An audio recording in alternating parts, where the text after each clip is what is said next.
तर यावर आपण झाकण ठेवून साधारण 1 ते 2 मिनिटं छान असं परतून घेणार आहोत. साधारण 1-2 मिनिटं झालेली आहेत. मस्त छान अशा भाज्या इथे मस्त परतून झालेल्या आहेत. यामध्ये आपण घालणार आहोत मटार. मटार देखील आपल्याला थोडीशी सॉफ्ट करून घ्यायचे.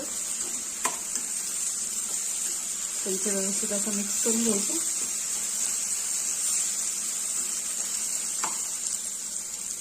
आणि साधारण 1 मिनिटभर आपण छान अशी वाफ काढून घेणार आहोत.